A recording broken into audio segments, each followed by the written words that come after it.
The Pickleball Show is brought to you by PBX Club. PBX stands for Pickleball Excellence. Join today and get the latest pickleball tips and strategies, news and opinion. Save money on paddles and other equipment with coupon codes to online pickleball retailers. Get travel discounts to tournaments and a whole lot more. How much does it cost to become a PBX Club member? Well, it's free. Just go to freepbxclub.com. That's freepbxclub.com. There's even a link in the show notes for this episode. freepbxclub.com. PBX Pickleball Excellence. Join the club. It's free. This is Deb Harrison of picklepongdeb.com, and here's the host of the Pickleball Show, Chris Allen. Thank you, Deb, and welcome to the show dedicated to helping you play better pickleball while having even more fun and meeting new friends who share your passion for this great sport. My name is Chris Allen, coming to you today from Asheville, North Carolina. Let's walk on over and see whose paddles are in the fence today. Joining us from Collingwood, Ontario, Canada, just a couple of hours north of Toronto, it is the owner of Third Shot Sports and pickleball coach, Mark Renison. Mark, how are you today? Hey, Chris. I'm doing great, thanks. Thanks for being with us, and also joining us from parts unknown, because he's out tooling around in a motorhome somewhere in the desert. The John Madden of pickleball, Mr. Wayne Mugley. Wayne, thank you for making time for us today. Anytime, Chris. No problem. We are coming off the Nationals, and boy, I hope your voice is rested up, Wayne, because you did an amazing job calling that final weekend there, all 3 days, and you were on the mic constantly. Did you have a good time? Well, I had Dominic alongside me. Nice young man, great play-by-play. My concept is I like to do a little background of the players when they're playing, and so that was enjoyable, and then do a little bit of critiquing, but there wasn't much to critique this year, let me tell you. They had a great court. We were sitting up about 10 feet above the court, cameras all around us, and a lot of people listening had headsets. I'd never streamed live or talked live, so that was interesting, and I'll give you some numbers in a minute. Yeah, I could tell that when you would say something, the crowd just immediately reacted, so you could tell that they were listening in and following along with your call. This year, as you do every year, you made it so much more enjoyable than it even already is to watch, and I love the background that you do give and the color that you do bring. I appreciate that. And Mark, we were just talking a few minutes ago, your experience, you enjoy the Nationals? It was quite something. I mean, this was my first major tournament. It was my first Nationals that I'd played. I expected it to be well run and a big event. The level of professionalism with which this tournament was run blew me away. And whether that was the organization from the volunteers, whether it was the way that the matches were called and how everything always seemed to be on time, whether it was dealing with USAPA staff, the co-tournament directors, Justin Maloof and David Jordan. I mean, we're happy to make time to talk to you or answer any questions. It was really something. Now, I know the venue was a brand new venue, first time that the Nationals were held there. It was almost a stadium court. When you have that where the people can look down and see everything developing rather than from the same height as the players. And the other thing, and they were all individual courts. You weren't playing side-by-side courts with the ball coming in and interfering. That'll break a concentration or a trend in any game. So the facilities themselves were beautiful. A little bit of wind in the afternoons every afternoon because being in the desert. But in the stadium courts, it wasn't so bad unless you lobbed. If you lobbed, it got up in the air and it just took off one way or the other. It could go 4 or 5 feet one way or the other in a couple of those days. But that only lasted about an hour. But when you figure they're running 200 to 300 games a day, that's a lot of games. And they had a lot of courts. I don't know. I found it just very, very well run. And of course, I've been involved with it since the first one. Every year it gets better. At one point, there was a rain delay. Was that on Sunday? Yeah, it poured pretty good. They had to actually finish up the singles on Monday, and most people were gone. They had flights to catch, Mm-hmm. A lot of these young people still have to go back and work and, pay their Social Security so I can stay retired, stuff like that. The weather app was the most important app on all the cell phones that day. Watching the rain come in that day, everybody says, "What'd yours say?" Well, it said the same thing yours is. Well, it looks like it might go around. No, I don't know, man. Look at that big wall. It's white, yellow in the middle, the weather app was everybody's buddy that day. Everybody, not in the iPad. So, how did everything go in terms of the refereeing, and did everybody behave themselves on the players' side? Any big, disciplinary actions needed to be taken anytime that you saw, Wayne? Well, I'll tell you what happens is, when you got 300 games, I'm going to give a little background. You got 300 games, so you got to have 300 referees. And kudos to the people at Palm Creek. I know both Tom and Gene Gerhard very well. They stayed on top of everything, and they're putting people out there constantly. You have to have a heck of a pool. But overall, yeah, everything was fine. We've taught these guys enough times and given enough technicals that they know better than to create too much of a hassle. But as a referee, you have to allow a certain amount of release. These players are, so focused and so playing so hard. Don't take it personal. Just, let them release, move on. It's that simple. And overall, it was good. I saw a couple of instances that I wasn't too happy with, but I got called on it too because they told me I had to quit refereeing over the air. Somebody might have missed a football. And I said, "My gosh!" And I didn't swear. I got to tell you, I didn't swear one time. I said, "They missed a football." And somebody says, "Wayne, quit reffing over the air." I was watching one time when somebody rolled into the net. They picked up a dink and they rolled in the net, and you called it right before the referee did. It's like, "Oh, they're in the net." Well, I got to admit that still, I still enjoy refereeing because I've been doing it for so many years. Now we're seeing every year, we're seeing the level of play go up and up. And we're seeing tennis people come in. Mark has a tennis background. Other people pretty much coming in at 5.0 level. Gigi Lemaster, a great win on her part in the women's open doubles. And her partner, Sarah, is it Ansberry? I think it's just Ansberry. Yeah. Ansberry. And she comes in, and this is her first nationals. And then she, walks off with women's gold. Is it time to start thinking about something other than just a 5.0 top ranking? What do you think, Wayne? Are we approaching the 7.0 level?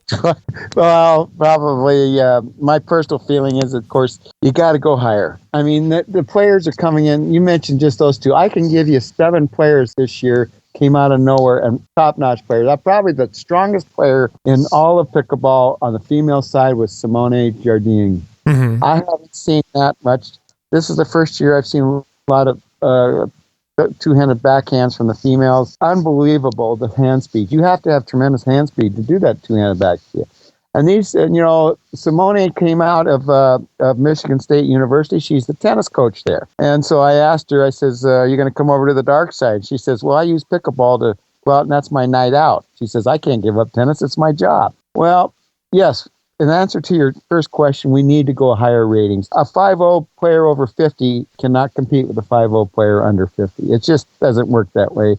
And that's why the tournaments, and we recommended this a few years back, have gone to the Masters and the Legends scenario, which is over 50 and below 50, so that they can still play for medals with their great skills, and they don't have to play the young kids on a constant basis. Mm-hmm. With these players coming in from tennis and that have spent thousands of hours hitting balls and everything else, and they're just natural. They turn their bodies when they swing their backhand.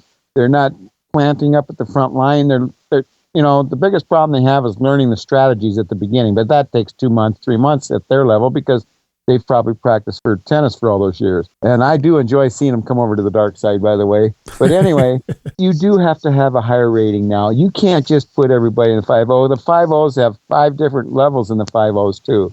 And you can see it when you go to a tournament of this caliber. What about equipment-wise? I know that the USAPA just came out with some new guidelines regarding paddles and regarding balls.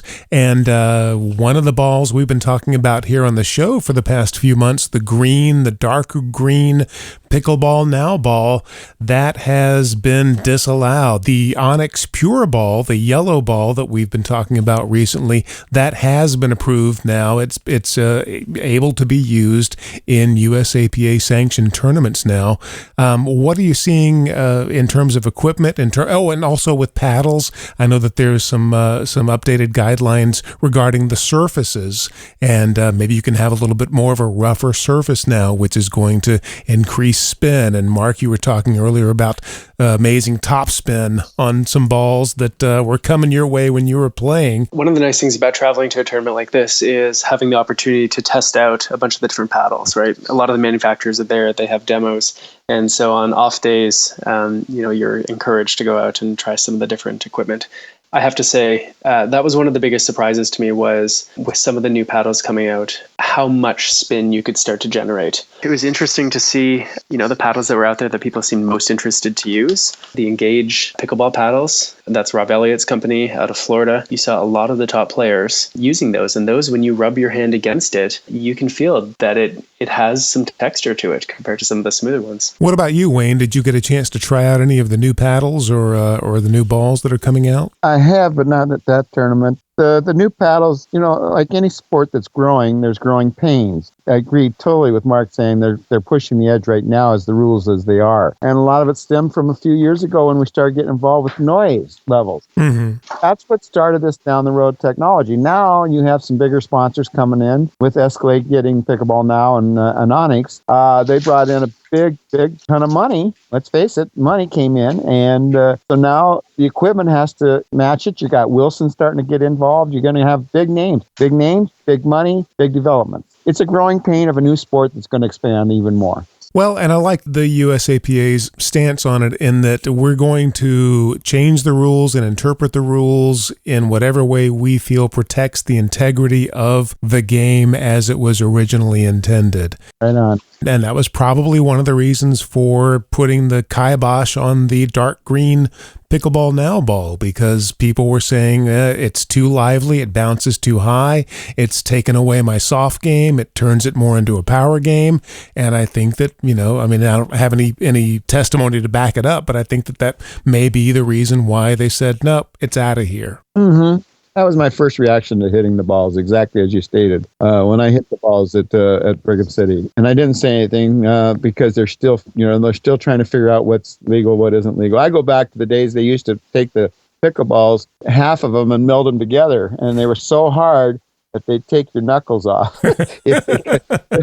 I'm an old timer. Now, another aspect for a national tournament, as the sport grows, what do you think about, I guess the argument would be stamina versus ability, because sometimes you think, boy, these people, they're starting to play at 8 o'clock in the morning, and it's going to be, 9, 10 o'clock at night before they determine who the final champion is. Would it make more sense to play until you get to a certain point, maybe the top 8 or the top 16, and then, all right, let's call it for today, and then we'll come back tomorrow, and then we'll play the semis or the quarters or the championship game. We'll play that the next day. As the sport grows and as the talent level keeps increasing, would it be better to take a little time off to see the very best play in the championship match? What do you think, Wayne? 2 years ago, we tried that at the Tournament of Champions, and they've tried it at different times for the tournaments here to play all the gold medal matches on one day. Well, the problem we had was manifold. One of them is a lot of the players were playing in 2 and 3 of the championship games. Uh-huh. Let's look at Scott Moore. At the Tournament of Champions, he won all 3 events, mixed, singles, and doubles. And so we found that in the long day, and, if you tried at the end of the day, they're playing, it's not fair to their partners in each, because if they got hurt in one, it screwed it up for the next one. Mm-hmm. And the other thing is we have so many matches. I don't know the total answer, but I know that I've said many times these people start at 8 o'clock in the morning. They played 2 and 3 and 4 matches, and then they have a 3 or 4 hour break, and then they got to come back and play 3 or 4 matches. And then they got to get into the losers bracket. And then the winners are sitting there. And if you listen to the comments, 9 times out of 10, when they're playing in the gold medal match, they've been sitting there for 3 or 4 hours. The people coming through the losers bracket are not fresh, but they're coming out of a game where they're in the mode of playing. And if you'll notice, and it's a majority of the time, the winners bracket. It takes them a game to warm up, doesn't it? It does. And a lot of times in that gold medal match, to get their emotions out, they'll lose that first game. And then they got to come on and win the next 2. And then, of course, the other team has to win 2 out of 3 to go to the 15 game. So, the answer to it is, I don't know. Well, that is certainly an honest answer. I know I don't like the long days, and I see it in these faces. I talked to my son, who's in excellent shape, ex-Davis Cup player from Poland, and when they finally called it that Sunday night, I said, how you doing? He says, my body's a wreck. Not only are they playing long all day, but they're playing 7 days. This is the first year they had a break in the middle, but they're playing 6 and 7 days because they want to play everything. I mean, pickleball players have no common sense. They want to play, just want to play. I mean, come on, guys. You know that. You're getting ready to walk off the court with your head's hanging down between your legs, your back's hurting, your feet are aching, your knees are throbbing, and somebody says, "Hey, Chris, hey, Mark, you got one more in you?" I got one more. Yeah, I'm there. Of course, the wife's got to use the liniment on you. We have no common sense, but I don't know the answer because these tournaments are short, very few sponsored people. So you got to pay to get there. You got to pay to play. And a lot of the players in the first rounds know they're not going to make it to the finals. So they play for the love of the game. But the other players, they're playing 6 and 7 days. I'll tell you, in the old days, and I can only do this because I'm a senior, these guys used to play this national tournament and then come over to our place at night and play at night with the locals. Now, you tell me, and I had them all over my house one night. I had 25 of these top players in the country over my house. I fed them some, soda water and, that stuff that comes out of England and some of that stuff. Oh, yeah. And some out of Napa Valley stuff, that stuff. And I'm sitting around, I says, why? And to a man, they all went around the group and they said, it's for the love of the game. We just love to play pickleball. That's why the money isn't important. It's bragging rights, switch partners every other day. It's playing for the love of the game. We all become cult members. It's that simple. Wayne, as always, it's always exciting when Nationals weekend rolls around, not only knowing that you're going to see the best pickleball in the world being played, but that we're also going to hear your commentary throughout. And it makes it just a fun weekend from beginning to end. So as always, thank you for that. The only promise I'll make is in the future, I'll try not to referee when I'm on the air. And Mark, we look forward to you not only being here on the show some more, but also seeing your appearance next year in the Nationals. And you've got this year under your belt. And so look forward to seeing what you've learned and how you use that to go even farther next year. Yeah, thanks a lot, Chris. I'm already out practicing. Gentlemen, thank you again. We look forward to talking to you both again real soon. And thank you, Chris. And as always, we'd like to thank you for joining us today as well. Do you have an opinion about what we discussed today? Maybe a suggestion, a topic you'd like to hear us discuss here on the Pickleball Show? Well, we'd love to hear from you. Email us anytime at mail@pickleballshow.com. That's mail@pickleballshow.com. You'll find us on Facebook too, facebook.com/pickleballshow, twitter.com/pickleballshow, and don't forget about the good old website. It's pickleballshow.com. Also, head over to iTunes if you get a chance. Hit that subscribe button. You'll never miss an episode. And if you feel it's appropriate, go ahead and leave us one of those coveted 5-star reviews, which boosts us up in the rankings and makes it so much easier for other pickleball players around the world to find the show. I'm Chris Allen. This is the Pickleball Show. And until next week, keep 'em low. The Pickleball Show is brought to you by PBX Club. PBX stands for Pickleball Excellence. Join today and get the latest pickleball tips and strategies, news and opinion. Save money on paddles and other equipment with coupon codes to online pickleball retailers. Get travel discounts to tournaments and a whole lot more. How much does it cost to become a PBX Club member? Well, it's free. Just go to freepbxclub.com. That's freepbxclub.com. There's even a link in the show notes for this episode. freepbxclub.com. PBX Pickleball Excellence. Join the club. It's free.